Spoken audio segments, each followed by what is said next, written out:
It was great to see after 3 years here in Knoxville, Tennessee.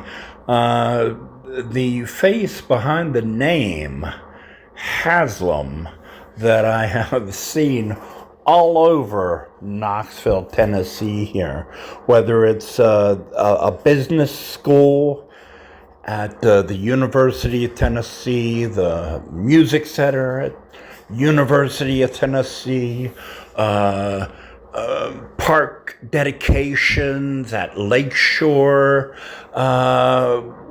with the Haslam family name on it.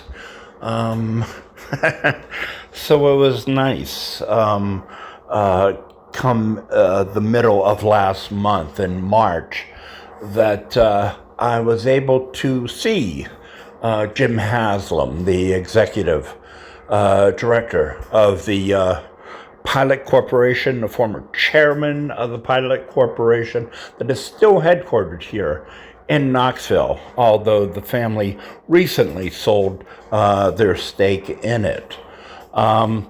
Jim Haslam is, if Knoxville has a patriarch, it is without question Jim Haslam. Him and his family have had quite an extensive involvement here in East Tennessee, Knoxville, and throughout the state of Tennessee. Jim Haslam wrote a biography about 2 years ago, and most of the time spent with him in the chapel at the St. John's Cathedral in Knoxville was concerned his life and his career. Haslam, now at 94, was born in Detroit. His family traveled around when he was young. He enjoyed playing football, and he was spotted in a by Robert Nealon, the famous legendary coach of the University of Tennessee Volunteers. Nealon saw the young Jim Haslam playing high school football in St. Petersburg, Florida, and brought him in to the University of Tennessee Volunteers football family in Knoxville. Haslam played for a number of years with the Tennessee Volunteers. He was a member of the Robert Nealon Championship team of 1951. Haslam played on that team for Nealon. After the University of Tennessee, Haslam decided to join the Army. And it was there through a commander who was kind of like the bottle a bit too much. So it was there perhaps that Jim Haslam had his first taste of leadership, because as Mr. Haslam recounted,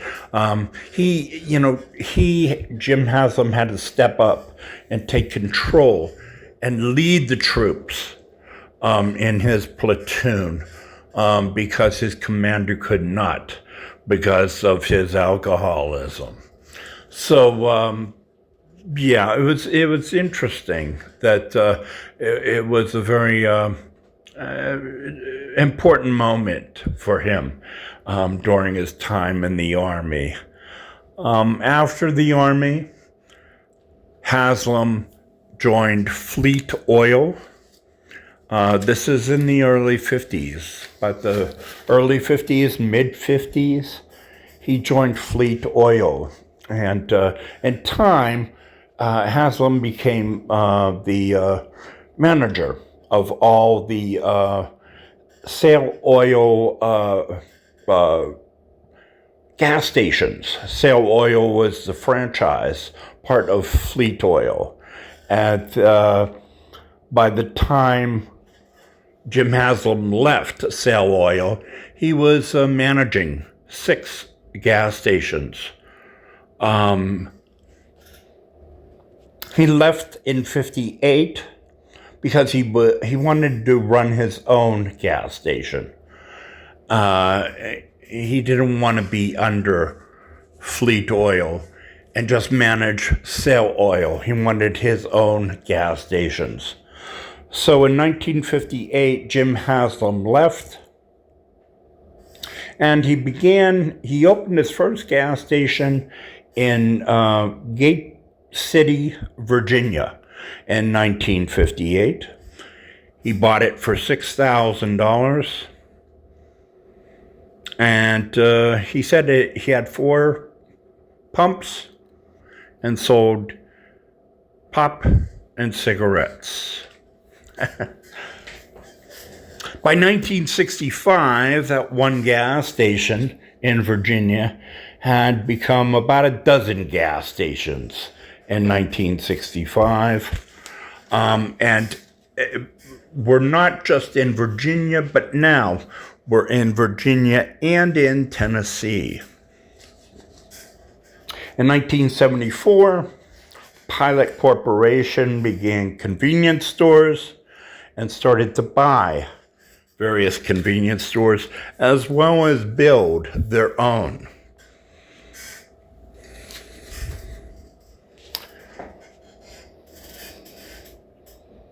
I asked Jim Haslam, traveling the country, I recognized not so much his gas stations, but his travel centers.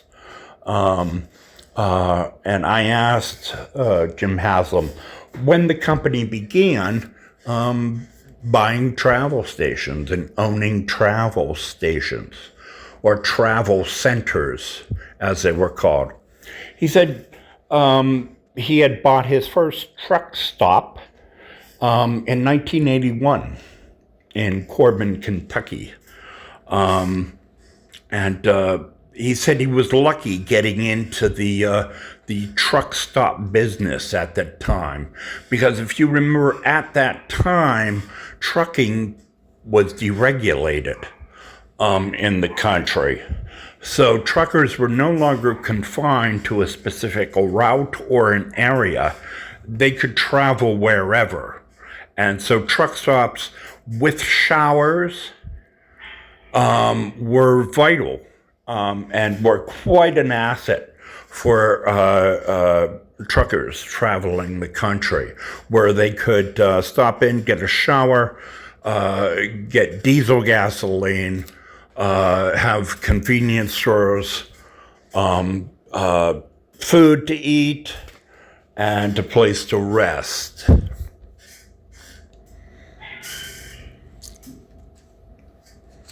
By 1995, the Pilot Corporation had about 80 travel centers in 33 states throughout the country. They had 51 convenience stores in Tennessee and in Virginia by that time, and they were doing quite well. The Haslam family sold their share in the Pilot Corporation, although the Pilot Corporation is still headquartered here in Knoxville. The Haslam family recently sold their share of the company just 4 or 5 years ago, I believe. They stepped out of the business. But one of the questions I had for Jim Haslam early on in this hour-long time we had to spend with him is what he got out of writing his autobiography. What did he learn about his character and his nature? What did he learn about himself through writing his autobiography? And Jim Haslam replied that I've been very lucky, and I've had very, very important people around me and with me. And, one of the biggest concerns about publishing the book was that he wasn't he was worried he would miss someone that was pivotal to him and important in his life. So, the question was asked, what were you worried about when it was published? He said that I'd forget somebody and not mention them or not give them credit for helping me and making me the man that I became. So quite an individual, quite a humble man. And it was very nice sitting with him for an hour and listening